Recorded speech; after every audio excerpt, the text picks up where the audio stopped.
3인 3색의 정치 토론, 삼색 정치 토크.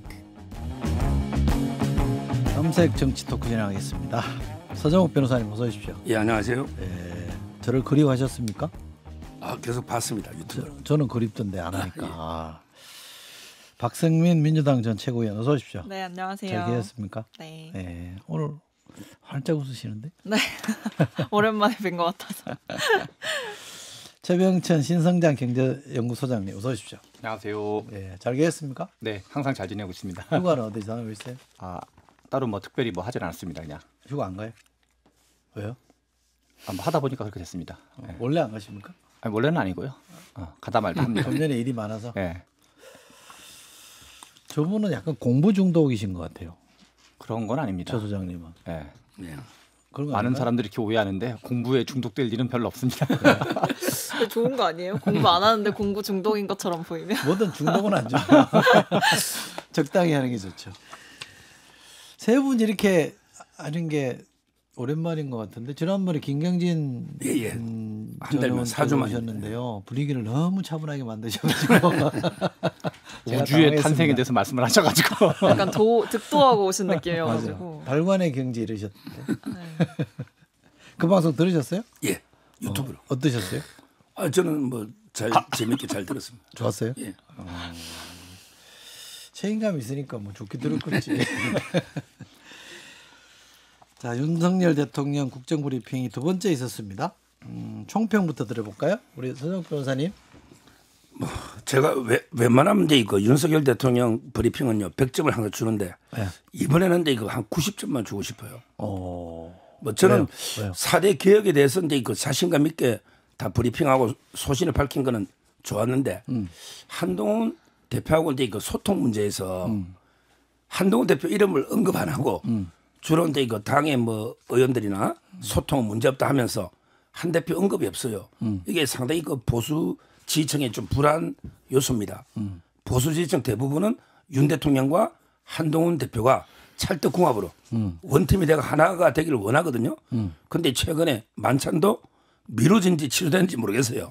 만찬 여러 가지 갈등이 나오고 있잖아요. 그게 저는 상당히 좀 불안 요소다. 그래서 90점을 주고 싶습니다.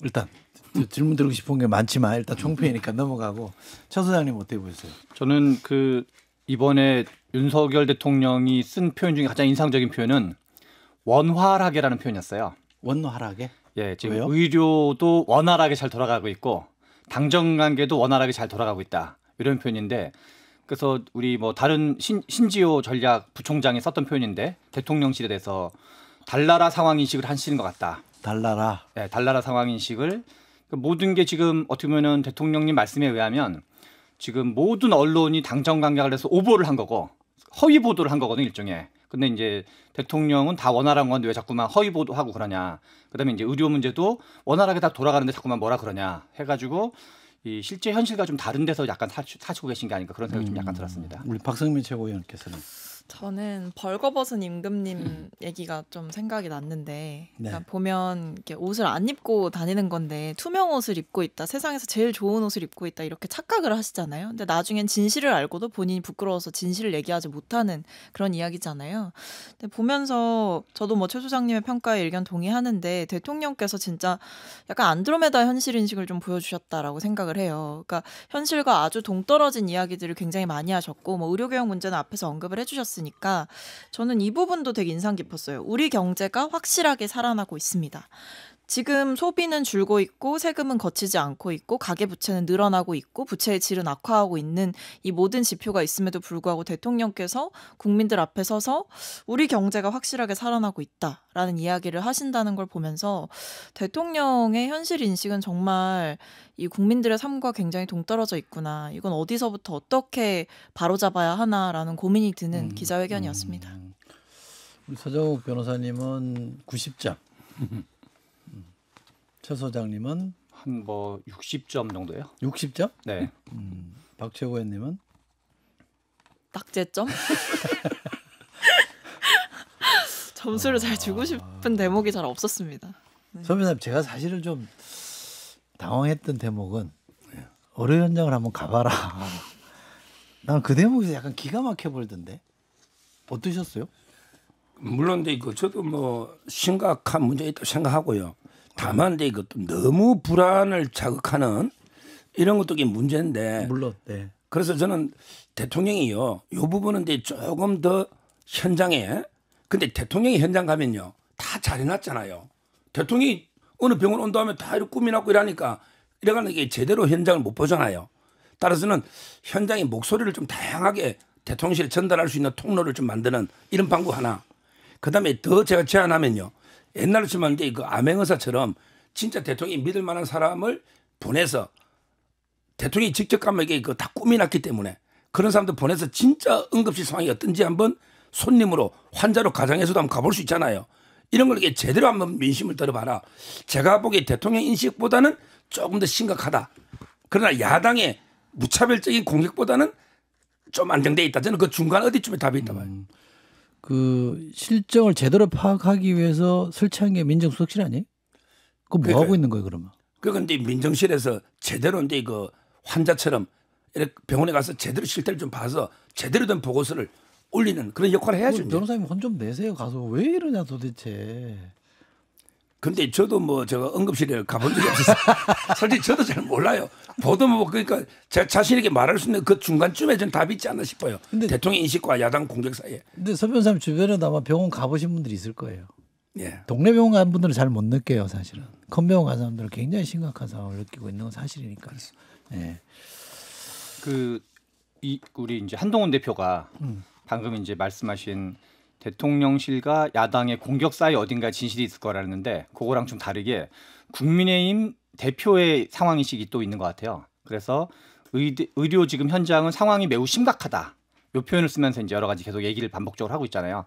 그래서 이게 지금 단지 어떤 야당의 인식이라기보다는 어떤 여당의 지도부를 포함한 그리고 어느 이제 그 목동 아무개 교수님이 라디오에 나와서 말씀하신 게 원래 5명이 보고 있던 거를 지금 혼자 보고 있다. 근데 그걸 6개월 동안 보고 있다. 상황이 매우 심각하다라고 일종의 그냥 우리 뭐 그냥 라디오만 들어봐도 현장 가는 것도 현장 가는 거지만 신문이나 라디오만 들어봐도 어느 정도 꽤 나오고 있지 않나 이런 생각이 좀 듭니다. 그러니까 저는 이게 검사식 정치의 실패의 단면이다라고 보여지는데. 검사식 정치. 네, 그러니까 지금 윤석열 대통령이 하고 있는 건 사실 정치가 아니거든요. 그러니까 일종의 그 그러니까 본인이 과거에 검사 때 했던 어떤 그 방식 그대로 지금 밀고 나가고 있는 걸로 보여지는데 그게 드러나는 대목이 뭐였냐면 이주호 부총리가 그 국민의힘 연천에 가가지고 얘기한 게 6개월 버티면 우리가 이긴다 이런 얘기를 했다는 거 아니에요? 그래서 굉장히 좀 그 여당 의원들조차도 그런 상황 인식을 가지고 지금 뭘 하겠다는 거냐, 뭐 의사들을 적으로 생각한다는 거냐, 그럼 그동안 이제 환자들은 어떻게 할 거냐, 뭐 이런 굉장한 질타가 있었다라고 하는데 그 정부 고위 관료의 멘트를 보면 딱 알 수 있죠. 그러니까 이거는 정부가 일종의 전쟁으로 인식하고 있는 거예요. 과거에 이제 검사들이 범죄와의 전쟁, 뭐 마약과의 전쟁 이런 것들을 선포했듯이 지금 뭔가 의사와의 전쟁을 선포한 느낌이거든요. 근데 이게 문제가 마약이나 어떤 범죄는 이제 국민들에게 해가 되는 부분들을 제거하기 위한 어떤 하나의 과정이었다고 한다면 의료는 국민들의 생명과 안전을 걸고 하는 일들이잖아요. 근데 이게 지금 기능이 제대로 안 되게 하고 있다라는 거는 좀 정부는 의료개혁의 장밋빛 미래만을 얘기를 하지만 현실은 무너져가고 있다. 그러니까 6개월 지나면 다 괜찮아질 거다, 다 돌아올 거다. 이거는 정부의 생각이죠. 지나치게 낙관적이고 지나치게 독선적입니다. 의료개혁의 필요성은 뭐 모든 국민들이 다 인정하고 있는 거니까 또 과거 역대 시도했다가 다 의사들의 반발로 실패했었잖아요. 그러면 지금 시점에 대통령께서 나올 메시지라면 제가 만약에 대통령 참모라면 국민들께서 어려운 거 안다. 그러나 저희들이 할 수 있는 최선을 다해서 국민 생명과 안전을 지키려고 노력하고 있다. 조금만 더 참아주시면 의료개혁을 좀 더 잘 해보겠다. 이렇게 양해를 구하고 동의를 구하는 이런 메시지가 나가야 되는데 그런 메시지는 잘 안 보이니까 좀 답답하죠. 보는 사람들이 다 괜찮다 뭐 이래버리니까 좀 보는 사람들 속된 말로 염장을 지르는 거죠. 예, 지금 이제 그 앵커님 말씀 네. 아마 대통령실에 문의 타고 있을 거예요. 아 그래요? 예, 뭐좀 전달해야 될 거고요. 저는 제가 뭐 문외한입니다. 일단 저 의료개혁 문외한인데 저도 그렇죠. 예, 제 상식적인 소박한 생각 제보고 해라 했다면 개혁을 네. 뭐 지금 지나간 이야기지만 저는 이랬을 것 같아요. 개혁이라는 게 목표하고 수단이 있잖아요. 그럼요. 목표는 지역 필수 의료를 강화해서 국민의 의료 서비스를 질을 높이는 이게 목표잖아요. 그다음에 그 수단 중에 하나가 의사 숫자 아닙니까? 이게 목표는 아니잖아요. 그렇죠. 저는 목표 쪽에 모든 홍보와 재원을 투입하고 숫자는요. 의사단체가 느끼지도 못할 정도로 지역의 의대에 매년 한 몇십 명씩 이렇게 한 100~200명씩 조금 늘려주는 거예요. 이러면 이게 느는지 안 느는지도 모를 정도로 이렇게 정원을 조금씩 늘려나가 그러면 이게 몇 년 지나면 그게 또 몇백 됩니다. 우리가 갑자기 뭐 2,000명 1년 늘린다 해서 이게 지역 필수로 다 가는 거 아니잖아요. 저는 이게 논쟁이 돼가지고 이렇게 사회가 두동을 나버렸잖아요. 우리 의사도 우리 국민이거든요. 그 가족들 하면 이게 100만이 넘어요. 의사 수의 가족까지 다 하면. 따라서 너무 이게 지금 오히려 본 말이 목표와 수단이 전도돼 버렸다. 그 숫자를 너무 2,000명보다는 숫자는 오히려 지역 의대 위주로 서울에는 정원 안 해도 되잖아요. 조금씩 표도 안 나게 늘려갔으면 의사들이 이렇게 저항할 이유도 없고 목표는 오히려 지역 필수로 홍보나 모든 게 투입돼서 된다. 이런 아쉬움이 있어요. 지나간 이야기지만. 용산에서 모니터를 하고 있는데 괜찮겠어요? 뭐 제 소박한 제 생각인데 저도 뭐 제가 답이라고는 안 하니까. 서정욱 변호사는 역사상 제가 들은 역사 가장 심한 비판을 지금 하고 계신데 이 자체를 조금 신근할로 읽었으면 좋겠어요. 제가 이런 표현 좀 외람되지만 서정욱 변호사조차도 저렇게 말할 정도면 우리가 좀 되짚어봐야 될 때가 있다라고 용산이 생각하면 좋겠다라는 바람이 생기네요. 그죠? 저는 그 대통령 입장에서 좀 약간 뭐랄까 이렇게 쉴드 아닌 쉴드를 좀 얘기해 보면 변론이랄까요? 아, 또 대신하시겠다고? 네. 아니 그런 왜 그런 생각이 좀 들었냐면 이게 그 윤석열 대통령 생각이 뭘까를 생각해 보면 과거에 옛날에 그 박정희 대통령이 부가가치세 도입을 한 적이 있거든요. 그렇죠. 1977년도에. 네. 그래서 그 부가가치세가 물품세라 그래서 여러 가지 있는 세금을 합쳐가지고 실제로 물가 인상에 약간 역할을 했어요. 77년 7월 달에 도입됐는데 그 다음에 갑자기 79년도에 2차 석유 파동이 오면서 그게 이제 부마항쟁으로 연결됐거든요. 여러 가지 이제 수출 부진이라든가 물가 상승이라든가 그래서 그게 이제 일종의 나중에 11.6까지도 연결되는 건데 나중에 전두환이 들어온 다음에도 이걸 부가가치세를 없앨 거냐 말 거냐. 당시도 야당은 이제 부가가치세 폐지가 총선 공약이었던 적이 있거든요. 근데 지금은 조세미 재정 전문가들은 부가가치세에 대해서 되게 높이 평가를 하고 있어요. 근데 실은 정권이 날아가게 됐던 계기인 것도 맞아요. 그래서 우리가 그런 식으로 옛날에 노무현 대통령이 한미 FTA라든가 뭔가 그다음에 또 이제 LTV DTI 도입이라든가 그래서 아마 제 생각엔 윤석열 대통령도 야 이거 다 준비하고 일일이 등등등 다 하고 어떻게 개혁을 하냐. 그래서 내가 좀 욕 좀 먹더라도 지금은 욕 먹지만 한 뭐 5년, 10년, 15년, 20년 이후에는 좀 뭔가 이렇게 다시 평가해주지 않겠냐. 그래서 윤석열 대통령이 임기 중에 뭐 했냐라고 할 때 아무튼 이게 결과가 어떻게 될지 모르겠지만 요거 하나만큼은 확실하게 이제 가장 시끄러운 것 중에 하나여서 그런 생각을 좀 약간 하고 있는 게 아닌가 이런 생각이 좀 들더라고요. 그런 소명의식은 분명히 있을 거예요. 네. 대통령으로서 왜 그런 소명의식이 없겠습니까? 그죠? 근데 이게 약간 몇 달 전이랑 별로 달라진 게 없다라는 게 좀 절망적인 것 같은데 의료개혁도 의료개혁인데 뭐 이 총선 전에 그거 있었잖아요. 대파 논쟁. 그러니까 대파 들고 이제 대통령이 이 정도 가격이면 합리적이다. 뭐 이런 얘기 했다가 이제 엄청난 이 질타를 받고 사실 그게 서 변호사께서 말씀하신 대로 어떤 세팅된 현장에 사실은 간 거였잖아요. 가서 뭐 쿠폰에다가 뭐 이것저것 할인율 적용하니까 당연히 대파값이 내려가는 거고 근데 일반 소비자들이 사는 가격은 그게 아니었잖아요. 근데 보면 지금 대통령께서도 뭐 대통령은 주치의가 있으시니까 어떤 이 위기의식이나 불안감이 좀 당연히 덜 하실 것 같은데 현장을 보면 문제가 없다 이렇게 얘기를 하셨거든요. 근데 의료 현장의 비상진료체계가 대통령 말 맞다나 원활히 가동되고 있다라고 한다면 왜 이 뭐 서울대병원 응급실, 세브란스 병원, 아산병원 응급실 이런 데는 뭐 야간에 뭐 응급수술 불가하다, 정규 시간 외에 진료 불가하다, 아니면 뭐 단축 운영한다 이런 얘기를 왜 하고 있을까요? 지금 보면 언론에서도 이제 하나둘씩 다 터져 나오는 게 지난달 며칠에는 뭐 임산부가 뭐 구급차 안에서 아이를 낳게 됐던 현상 아니면 뭐 진료가 미뤄져서 뭐 뇌전증이 있다라고 하는데도 몇 시간이 지나서 진료를 받거나 수술을 받거나 이런 일화가 터져 나오고 있는데 추석 때는 응급실 이용이 2배 정도 늘어난다라고 하는데 이 연휴 때는 도대체 이 의료 대란을 어떻게 감당할 생각인지 그러니까 과거에 대파 들고 국민들 염장 지르던 때랑 별로 달라진 게 없다 이런 생각이 듭니다. 제가 이런 말씀 드릴 수 있는지 모르겠는데 언론도 조금 월요 현장에 대한 보도를 많이 늘리면 좋겠어요. 그래서 이제 용산이나 대통령도 현실에 대한 체감을 좀 높여야 되는데 만약에 이런 비유가 어떨지 모르겠지만 다른 정부였다면 보수 언론이 아마 집중적으로 지금 이 문제를 파헤쳤을 텐데 너무 보도를 안 하니까 관심 밖에 있는 것일 수도 있다는 생각이 들어서 그 말씀을 제가 한 말씀 보탰습니다. 대통령 지지율이 지난주 갤럽 조사 보니까 23%예요. 이거 심각합니다, 사실. 그러니까 지금 이제 역대 최저에서 두 번째. 그 지금 대통령 수준에서는 그렇지 않습니까? 그렇죠. 지금 대통령 수준에서 그렇죠. 전에 총선 참패 이후에 그렇죠. 두 번째인데 뭐 저는 좀 심각하게 이거 심각합니다. 봐야죠. 심각합니다. 아무리 이제 그 야구 선수들이 뭐 시합 도중에 전광판 안 보지만 점수 차이가 너무 많이 나면 그게 역전이 쉽지 않거든요. 그럼요. 따라서 이제 이거 좀 심각하게 받아들이되고 그게 바로 이제 이거 아까 민정수석실을 만들 때도 정확한 민심을 청취한다 했잖아요. 그런데 이거 민정수석도 좀 역할을 좀 해야 될 것 같아요. 현장의 목소리. 그러니까요. 그다음에 아까 언론 이야기도 하셨는데 최근에 이제 조금 중앙일보나 보니까 조금씩 그 기사들이 녹이는 해요. 언론들도 이제 그 실제 현장을 제대로 좀 취재해서 계속 이제 그 전달하고 그래요. 이런 역할이 좀 필요한 것입니다. 알겠습니다. 아침 제가 그 인터넷으로 뉴스 검색하다 보니까 이 두 분이 6번째 싸우는다고 하던데 그러면서 6번째를 쭉 이렇게 기술을 해놨던데 윤석열 대통령과 한동훈 대표 간의 갈등, 여권의 1, 2인자 간의 지금 갈등이 계속 반복되고 있는데 한 번도 형식적으로 누가 이겼냐 저느냐를 뭐 한 번도 한동훈 대표가 못 이기는 것 같아요. 그죠? 한 번도 안 들어주대요.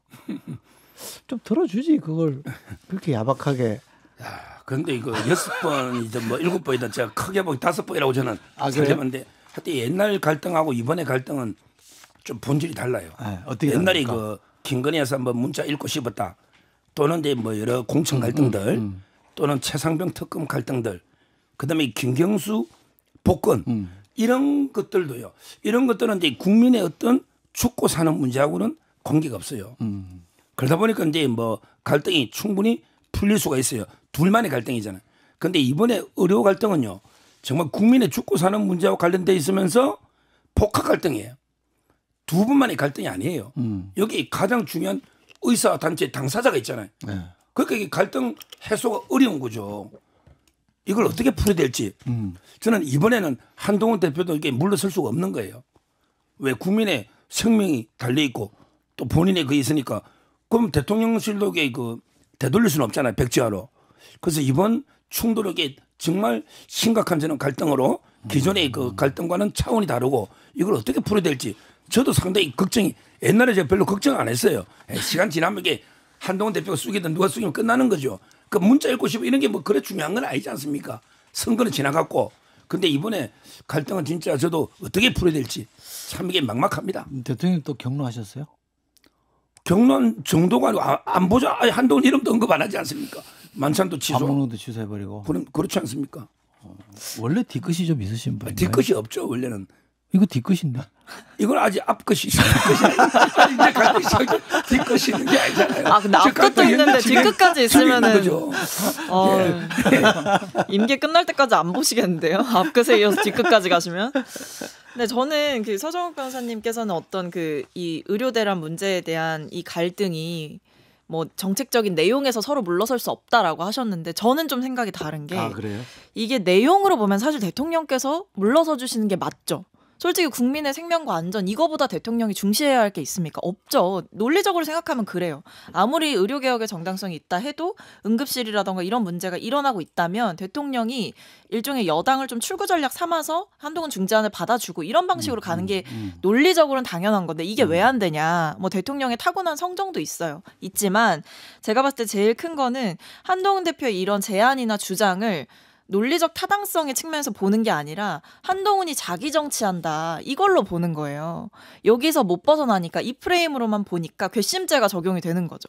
한동훈 대표가 어떤 국정 운영의 동반자로서 나에게 뭔가 제안한다가 아니라 쟤는 나를 밟고 올라서려고 지금 지나치게 차별화를 하고 있다. 그리고 자기의 어떤 목적 달성을 위해서 지금 대통령실을 희생하는 거 아니냐, 희생시키는 것 아니냐 이렇게 보고 있기 때문에 어떤 대화나 타협의 여지가 안 생기는 거예요. 내용적으로 생각이 다르면 차라리 대화 테이블에라도 앉을 수 있는데 이게 어떤 미래 권력을 차지하려고 하는 사람의 오바스러움 또는 조급함 이런 걸로 보니까 지금 뭐 방식을 막 문제 삼는 거잖아요. 언론에 먼저 흘렸다. 뭐 아니면 한덕수 총리한테 제안한 것도 정식 제안이 아니다. 이런 식으로 이제 디테일한 것들을 짚는 걸 보면 괘씸죄라는 거죠. 대화의 여지가 없다는 거죠. 근데 저는 이제 한동훈 대표의 중재안이라고 하는 게 실은 내년에 7,500명을 한꺼번에 뽑게 되니까 내년부터는 그러니까 그 다음 년도 2026학년도부터는 좀 동결도 검토해보자 이게 핵심인데 사안이 좀 약간 다른 것 같아요. 의대생 교육 공급 시스템에 대해서는 일리가 있을 수 있어요. 그 얘기가. 근데 지금 문제가 되는 건 현재 비상의료 체제를 어떻게 할 거냐 문제거든요. 근데 그거는 한동훈 대표가 아니라 그 누구라도 뭐 이재명 대표도 포함되는 건데 이거는 그러니까 그동안 우리가 의사개혁 문제에서 그 의사 숫자 증원하는 거를 민주당 정부를 포함해서 8.8패를 했다 흔히 그러는데 왜 8.8패를 했을까 생각하면 국민의 생명과 안전이 있었기 때문에 8.8패를 한 거예요. 그래서 실은 그것 때문에 못했던 것도 있거든요. 그래서 현재 민주당 쪽이 됐건 한동훈 대표가 됐건 현재 비상의료 시스템에 대한 대안은 뭐냐. 이거는 그러면 정부가 다시 안 하겠습니다. 그러니까 복귀해 주십시오. 하는 거 말고 그 가운데 뭔가가 있으면 좋겠지만 이게 약간 의사단체를 또 그걸 또 수용할 의사가 불투명하기 때문에 실제로는 약간 되게 딜레마적 상황이긴 한 것 같다. 그런 생각이 좀 듭니다. 국민들도 좀 난감하죠. 사실 윤석열 대통령의 뭐 태도 이런 걸 빼고 보면 의료개혁은 하긴 해야 되는데 의사들이 저렇게 반발을 하니 지금 당장 아프신 분들이나 위급한 분들은 목숨이 걸린 문제니 그걸 그대로 방치할 수는 없고 진퇴양난인데 그 정부가 조금 더 현명하게 풀어주면 좋겠다는 바람이 있는데 정부는 풀어주기보다는 더 염장을 지르고 있으니까 좀 답답하긴 합니다. 그나저나 연찬회 대통령께서 불참했잖아요. 예. 보통 거기 가서 이제 이 어퍼컷도 하고 되게 이제 기분 좋아하셨는데 이게 뭐 흔히 어떤 분은 탈당 예고편에 내린 얘기도 하던데 그럴 가능성이 있습니까? 뭐 탈당은 저는 탈당이나 신당 이런 거는 그나 전혀 아직은 뭐 현실성이 없는 이야기다. 아직은 그렇죠. 뭐 앞으로 정치는 생물이니까 앞으로 어떻게 알겠나만 지금 그런 분위기는 저는 전혀 없다고 보고요. 네. 지금 연찬의 두 가지 장면이 아쉬운 거죠. 대통령이 안 간 것도 처음이지만 또 이제 그 정부에서 브리핑 하는데 한동훈 대표도 이제 그 자리를 비워버리잖아요. 다른 개인 약속으로. 따라서 이제 그 한동훈 대표도 이제 그 정부의 장관 브리핑을 듣기 싫은 거죠. 둘 다 저는 심각한 이게 바로 이제 그 갈등의 단면이 잘 드러난 거다 이런 생각이 들고 이걸 풀려면요. 윤 대통령도 이제 그 한동훈 대표의 제안이요. 개인 사심이나 욕심이 아니고 정말 이제 그 국민을 생각하고 정권을 생각하는 진심이라는 걸 인정을 해줘야 됩니다. 생각은 다를 수 있죠. 그 한동훈 대표 안을 저도 문제는 있다 봐요. 1년만 유예하자는 게 그다음 그럼 어떡할 거냐. 또 당장 의사들이 안 받잖아요. 문제는 있는데 그러나 한동훈 대표의 진정성만큼은 이제 그 대통령이 좀 인정해주고 자기 정치하는 건 아니다. 사심이 아니다 인정해주고요. 그다음에 그 한동훈 대표도 대통령 마음을 대통령의 개혁 의지는 있잖아요. 대통령도 이게 뭐 인기에 안 좋다는 걸 알면서도 이게 필요하니까 의료개혁을 멈출 수는 없잖아요. 이번에 안 하면요. 앞으로 영원히 응급실 뺑뺑이 됩니다. 우리 응급실 뺑뺑이를 이번에 의료개혁 제대로 안 하면 앞으로 이게 몇십 년, 몇백 년 영구히 응급실 뺑뺑이 하고 그다음에 차에서 분만하고 이런 일이 생기는 이걸 없애자고 개혁하자는 거 아닙니까? 그러니까 한동훈 대표도 윤 대통령이 개혁 의지를 좀 평가해서 서로가 인간적인 신뢰 속에서 자국의 방안을 토론해봐야 된다 이렇게 봅니다. 문자 주신 분이 우리 정우기가 달라졌어요.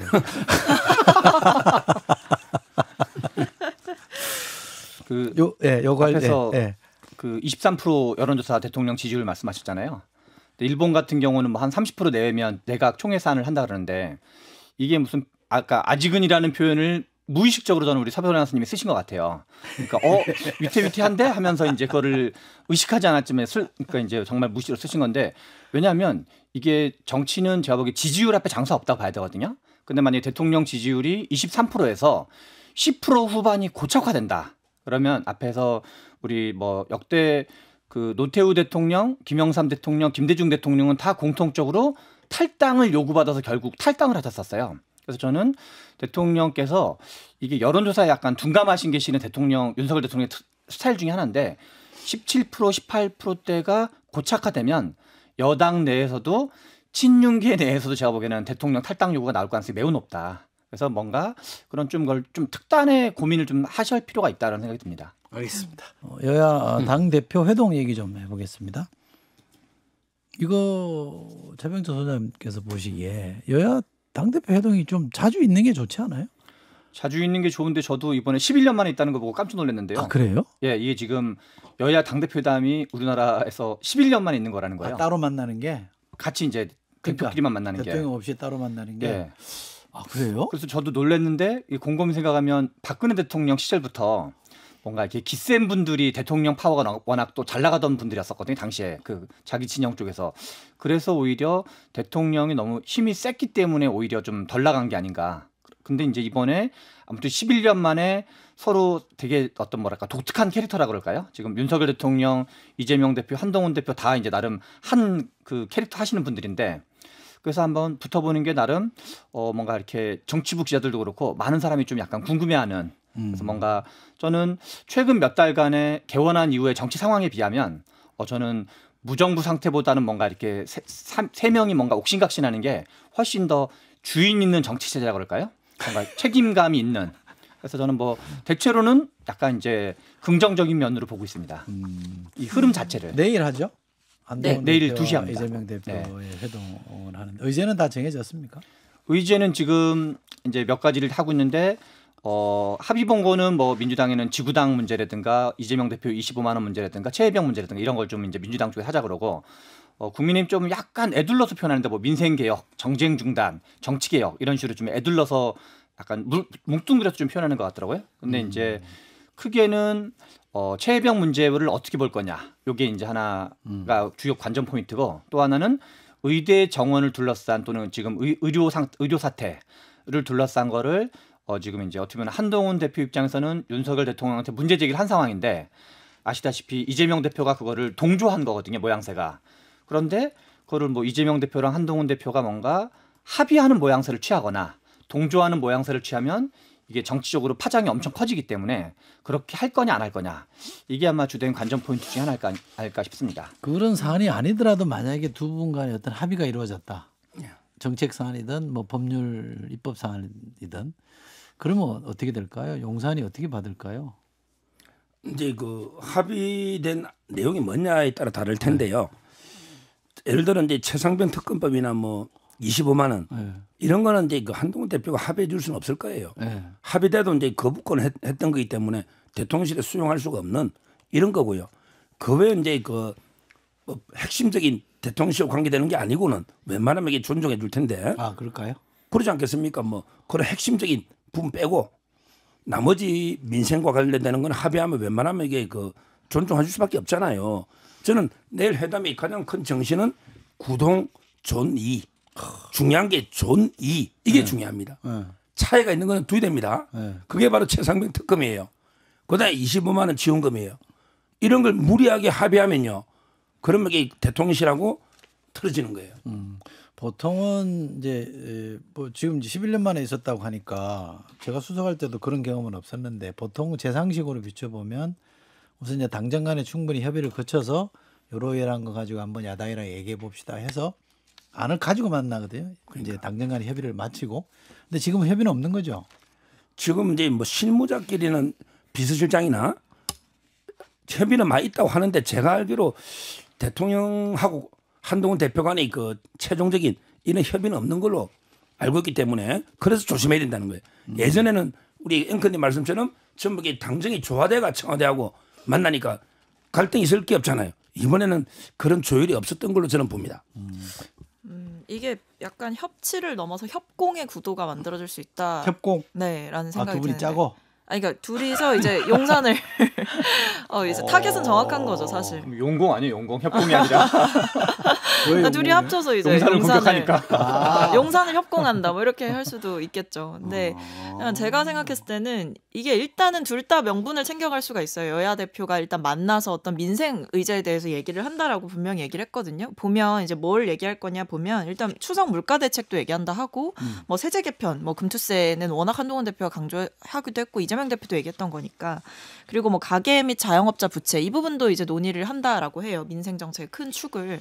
그렇다 그렇다고 한다면 이런 부분에선 사실 이견이 크게 있을 것 같지는 않고 어떤 선물꾸러미는 제대로 만들고 이제 용산을 향해서 쏠 이 장전된 총알 2발이 있는데 하나가 이제 최혜병 특검법이고 하나가 의료대란 문제인데 이건 공식 테이블에 올라오진 않는다라고 해요. 의료대란 문제는. 근데 의료개혁 문제에 대해서 어쨌든 얘기를 하면 분명히 어떤 비공개 자리에서는 얘기를 할 것이다. 이게 좀 추정이거든요.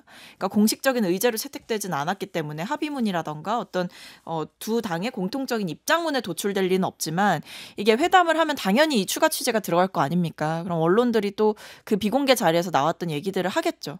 민주당 측에서는 공식 의제는 아니더라도 의료개혁 문제는 얘기할 수밖에 없다라는 입장이기 때문에 여기에 대해서 이제 한동훈 대표가 본인의 뜻을 사실 꺾지 않는다라고 한다면 최혜병 문제에 있어서도 그렇고 두 문제 다 한동훈 대표가 그냥 입장을 관철하기만 해도 여야 대표가 만나서 시너지로 대통령을 비판하는 효과는 있기 때문에 오히려 이게 어떤 협치를 넘어선 협공의 국면 그리고 용산의 어떤 고립의 국면 이런 것들이 만들어질 수는 있겠다 생각합니다.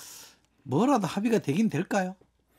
저는 해야죠. 이게 그 이해관계가 부분적으로 좀 일치하는 게 있는 게 한동훈 대표 입장에서는 뭐랄까 정치 무대에 본격적으로 데뷔전 성격이 좀 있다고 그럴까요? 그렇죠. 특히나 이제 야당과의 관계에서는 처음으로 그렇죠. 데뷔하는 거고 이재명 대표도 그동안 우리 뭐 강성 지지층이라든가 뭐 개딸이라든가 내지는 이 개원한 이후에 이러저런 좀 비판에 좀 놓여 있었기 때문에 이재명 대표 입장에서 또 민생을 챙기는 어떤 큰 리더십 이런 거에 좀 이해관계 있을 수 있거든요. 그래서 저희가 보기에는 그나마 합의할 수 있는 것 중에 하나가 이재명 대표도 금투세 유예 같은 얘기는 했기 때문에 금투세 문제가 그나마 좀 근접할 가능성이 있고 또 하나는 25만 원을 한동훈 대표가 받을 가능성은 현저하게 없는데 다만 25만 원 문제의식에서는 자영업자에 대한 지역화폐 문제가 좀 있었거든요. 그래서 제가 보기에는 요거를 뭐 자영업자를 지원하자. 그러니까 25만 원이 꼭 아니더라도 어떤 형태로도 좀 경제가 어렵고 그러니까 자영업자와 관련된 뭐 지역화폐를 좀 늘린다.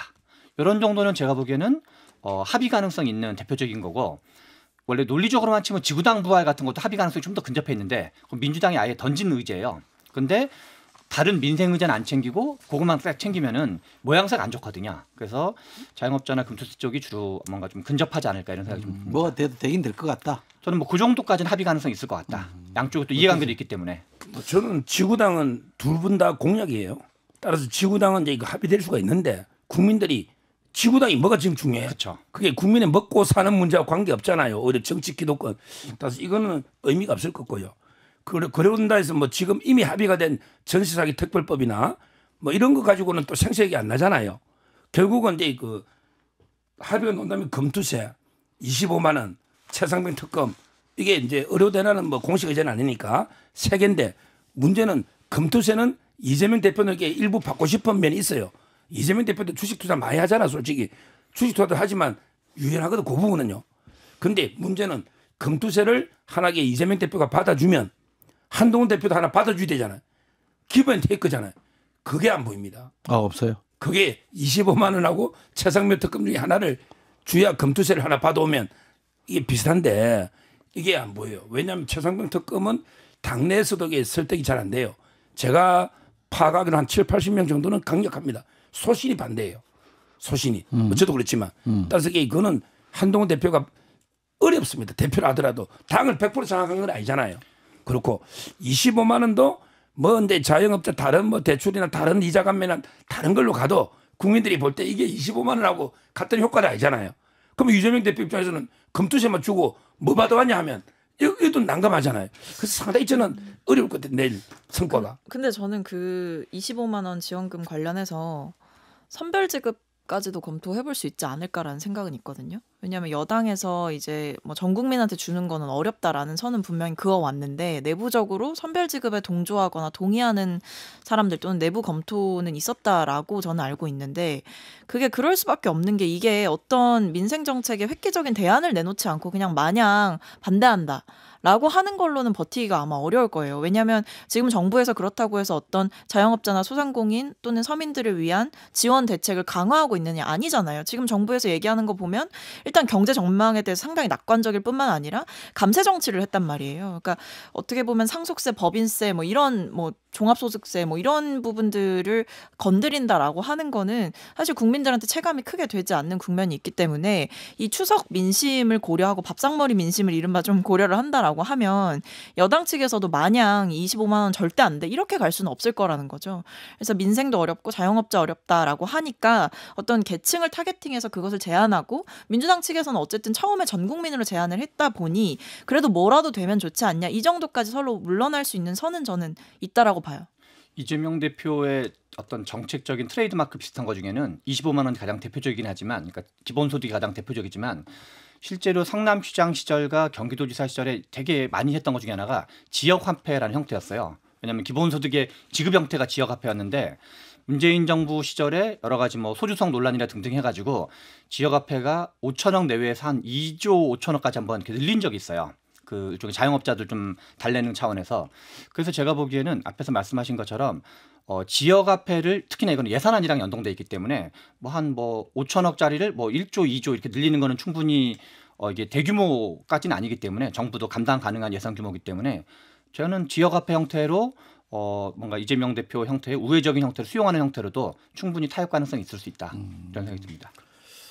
만약에 여야 당대표 회동을 통해서 뭔가 합의가 이루어지고 정치가 작동을 한다라고 하면 국민들한테는 좋겠지만 용산은 싫어하지 않을까요? 그러니까요. 무게중심이 옮겨가는 것처럼 보일 텐데. 그럴 수도 있지만 특히 25만 원이 어떤 형태로든 뭐 선별이든 다 동당이 주든 어떤 형태로든 안 받을 겁니다. 왜냐하면 이게 대통령이 이거 예산 짜면서 계속 이 전 정권에서 너무 빛을 내리다가 진짜 힘들다. 전 정권에서 문재인 정권에서 국가 부채가 너무 늘어나니까 지금 이제 재량 지출은 초과 0입니다. 0. 의무 지출이 지금 이게 그 물가 상승만 늘어나잖아요. 그 대통령이 쓸 돈이 없는 거예요. 빚은 천문학적으로 이게 늘어났고 계속 물론 이걸 전 정권 탓한다고 하지만 팩트는 맞잖아요. 그 점에서 예산이 너무 타이트한데 근데 25만 원도 얼마든 새로 주려면 또 빚내야 되는데 기조하고 안 맞잖아요. 건전재정 기조하고. 따라서는 어떤 형태로든 받기는 어렵다. 이렇게 저는 보고 있어요. 전 정부 부채에 대해서 제가 하고 싶은 얘기는 많으나 제가 위치가 있어서 지금 참겠습니다. 제가 대신 말씀드리면 문재인 정부 부채 맨날 얘기하시는데요. 코로나 있었던 거 다들 잊으셨나 봐요. 원래 그 코로나 있기 전에는 부채 증가율이라든지 이런 부분이 크지 않았습니다. 근데 이제 코로나 대응하게 되면서 예산이 많이 들어가게 된 거고 그런 특수한 상황 속에서 재정 지출이 이루어진 것을 두고 무조건 문재인 정권에서 빚을 늘렸다 이렇게 얘기하는 거는 저는 무의미하고 무논리한 비판이라고 생각을 하고요. 지금 정부에서 그리고 해야 될 거는 아직도 전 정부 탓을 하실 게 아니고 지금 이렇게 세금이 안 거치는데 계속해서 무리하게 감세 정책을 펼치면서 세수 펑크나고 이 사태가 계속 지속된다라는 문제점은 어떻게 해결할 건지에 대해서부터 먼저 답을 하셔야 되는 게 아닌가 싶습니다. 만약에 안동훈 대표가 야당 대표 손을 잡고 저 두 분이 말씀하시는 것처럼 용공, 협공을 하는 모양새가 되면 어떻게 돼요? 뭐 파국이죠. 뭐 당정간에 저는 그렇게는 한동훈 대표가 그렇게는 안 할 것 같아요. 물론 이제 한동훈 대표도 너무요 레드라인을 너무 넘어버리잖아요. 그러면 이게 공멸이 된다는 거 본인이 더 잘 알아요.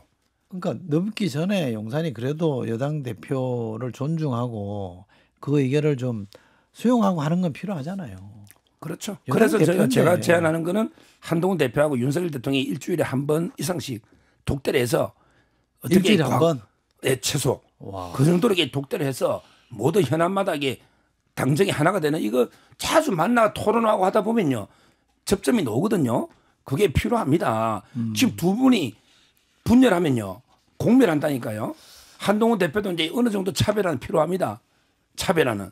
근데 그게 지나치버리면요. 공멸한. 지금 지나친 게 아니라 아예 안 되잖아요. 뭐 지금 약간 차별화가 지금 이번에 그 제안부터 지금 하고 있는데 제가 보기 경계선이 왔다 갔다 지금 레드라인이 왔다 갔다 하고 있거든요. 여기에 더 넘어서 만약 이재명 대표하고 대통령 뭐 최상배 특검이라든지 25만 원을 합의를 해버렸다. 이러면 이게 그냥 파국이죠. 그렇게는 안 할 걸로 봐요. 서정훈 변호사 옛날에 그 MB 정부 때 이명박 대통령 시절에 그 행복도시법이라고 있었잖아요. 예. 네? 예. 그 신행정수도 뭐 예. 그런 논란을 쭉 이어서 행복도시라고 있었는데 지금 세종시 예. 그 수정안을 정부안으로 냈거든요.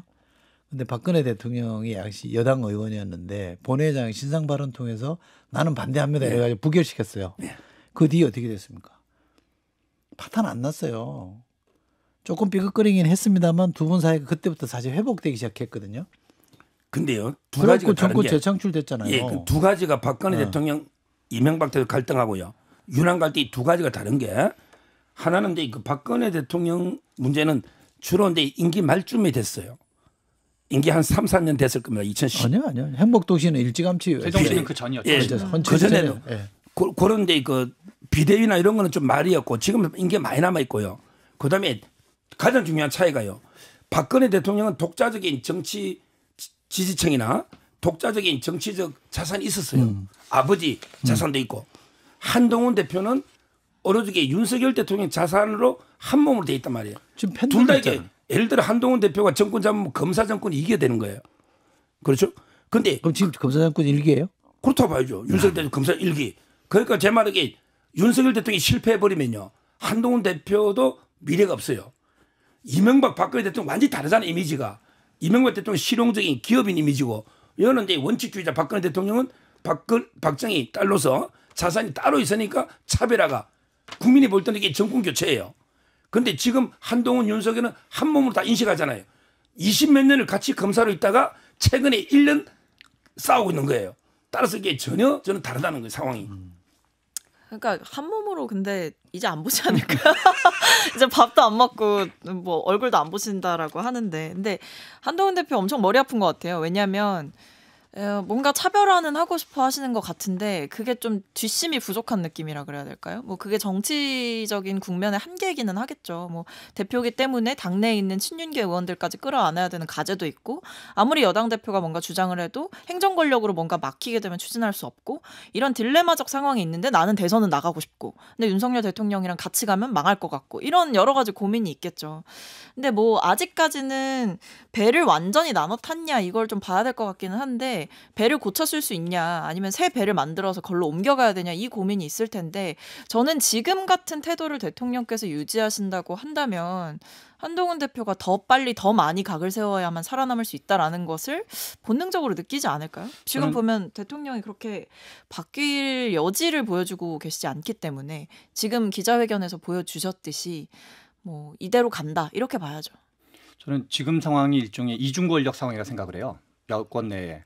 그러니까 한동훈 대표가 당 선거에서 63%는 압도적인 지지를 받았어요. 근데 그거는 거의 그때 많은 사람들이 우리 서정욱 변호사님을 비롯한 많은 분들이 여론조사와 당원들은 다르다 했는데 여론조사와 당원이 거의 일치하다는 게 확인이 됐거든요. 그래서 일종의 지지층의 권력은 얻은 거로 봐야 되는 거죠. 63%면 굉장히 많은 득표거든요. 역대 다른 선거를 고려하더라도. 그런데 원내 권력은 지금 못 잡고 있는 거예요. 원내 권력에서는 소위 말하는 친윤계가 다수파고 한동훈 대표가 공천에서 당선시킨 사람이 많지가 않거든요. 근데 그러면 이중 권력은 오히려 이중 권력이니까 더 혼선이 있는 건데 오히려 저는 서열을 정하는 게 필요하다. 서열. 한동훈 대표가 뭔가 본인의 직을 걸고 단판을 걸고 한번 배팅을 해야 된다. 세게. 그래서 정면 승부를 해서. 그래서 내가 1위다. 1등이다. 그렇죠. 일종의 원내에서 내가 갑이다. 저는 뭐 일정한 시점에는 대표직을 걸고 중요한 거에는 저는 그거를 걸어야 된다 생각을 해요. 원내대표랑 아니 그러니까 원내대표랑 싸우는 게 아니라 대통령이랑 아니 이제 그 본인이 주장하는 가장 중요한 정책 뭔가를 두고 이 대표직을 걸고 진퇴를 걸어야 된다는 거죠. 그래서 국민의힘 의원들이 선택하도록 윤석열 대통령을 선택할 건지 나를 선택할 건지 진퇴를 걸었다가 나가라 그러면 어떡해요? 아니 나가야 되는 거죠. 그 정도의 그 정도의 저는 포부가 필요하다고 생각합니다. 좋아하시잖아 지금. 그래서 저는 뭐 그 정도로 뭔가 이렇게 지금은 어정쩡한 이중 권력이기 때문에 오히려 혼선이 있기 때문에 아까 전에 뭔가 그 정도를 정해야지만 그리고 아까 전에 말씀하신 박근혜 대통령과도 박근혜 대통령이 지분이 확실하니까 오히려 서로 협상이 가능해진 거거든요. 지금은 한동훈 대표는 본인의 지분이 확인이 안 된 거죠. 그런데 최 소장님 말씀에 이제 한마디 하고 싶은데 현직 대통령하고 각을 세우고 이긴 사람이 2명 있어요. 그게 저는 YS 김영삼 대통령하고요. 박근혜 대통령 봐요. YS는 그때 노태우 대통령 3당 합당하고 나서 그대로 이제 붙어가 이겼잖아요. 근데 그 상도동계라는 끈끈한 조직이 있고요. 박근혜 대통령도 그게 있는데 근데 한동훈 대표는 지지율이 있는데 조직이 알겠습니다. 아유, 시간이 좀 아쉽네. 여기까지 해야 될 것 같습니다. 서정욱 변호사, 박성민 전 최고위원, 최병천 소장님 세 분 고맙습니다. 감사합니다.